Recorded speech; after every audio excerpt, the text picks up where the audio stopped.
கிறிஸ்தவத்துக்கு உள்ளான சாதி மறுப்பு அப்படின்ற இந்த பிரச்சாரம் முழுமையாக வெற்றி அடைந்தது என்று நான் சொல்ல மாட்டேன். இதற்கு பெரும் தடையாக இருப்பவர்கள் யாருன்னு கேட்டா போதகர்களே தடையாக இருக்கிறார். அவங்க ஜாதியில அவங்க கல்யாணம் பண்ணட்டுமே அப்படின்னு சாதியினால பாதிக்கப்பட்ட போதகர்களே சொல்கிறார்கள். ஆனாலும் ஒரு கூட்டம் மக்கள் இதை ஏற்றுக்கொண்டிருக்கிறார்கள், இந்த கொள்கையை பரப்புகிறார்கள். மத்தேயு 23:8 சொல்லுது, நீங்கள் சகோதரர்களாக இருக்கிறீர்களே அப்படின்னு. அவ கிறிஸ்தவங்க ஒருவரை ஒருவர் பார்க்கும்போது பிரதர் அப்படின்னு சொல்லுவாங்க. இப்ப இஸ்லாமியர்கள் ஒருத்தர் பார்க்கும்போது பாய் பஹன்ஜி எல்லாம் சொல்றாங்க இல்லையா, அதை சகோதரர்கள் சொல்றாங்க, அண்ணன் சொல்றாங்க.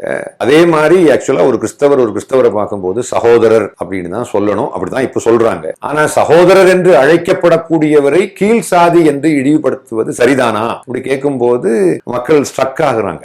ஏன்னா இவ்வளவு காலமா எங்களுக்கு ஆபிரகாம் ஜாதி பார்த்தாரு, ஈசாக்கு ஜாதி பார்த்தாரு, யாக்கோபு ஜாதி பார்த்தாருன்னு எங்க பாஸ்டர் அன்பே உருவான, அன்பை பற்றி பேசக்கூடிய, அன்புமயமான, அன்பை பிரதானப்படுத்தி பேசக்கூடிய எங்க பாஸ்டரே சாதி பார்க்கிறவர். அப்ப நீங்க இப்படி திடீர்னு இப்படி ஒரு கேள்வி கேட்டா நாங்க என்ன பதில் சொல்றதுன்ற மாதிரி மக்கள் ஸ்ட்ரக்காகி நிற்கிறாங்க. குறிப்பாக இயேசுநாதர் எனக்காக மரித்தார் என்று சொல்லி மூழ்கி ஞானஸ்தானம் பெற்று அபிஷேகம் பெற்று இயேசுநாதருடைய அந்த போதனைகளில் எல்லாம் ரொம்ப ஊறி போய் இருக்கக்கூடிய 2 பேர் தங்களுக்குள்ள சண்டை போடுறாங்க. எப்படின்னா, நீ வேற ஜாதி, நான் வேற ஜாதி. நான் ஒரு ஜாதி, ஏன் ஜாதியில நான் கல்யாணம் பண்ண முடியாது. கிறிஸ்தவத்துக்கு வந்ததுக்கு பிறகு ஒரு ஆள் நான் நாடார் கிறிஸ்டியன், நீங்க பறையர் கிறிஸ்டியன், நீ பள்ளர் கிறிஸ்டியன் அப்படின்னு சொல்ல அர்த்தமே கிடையாது.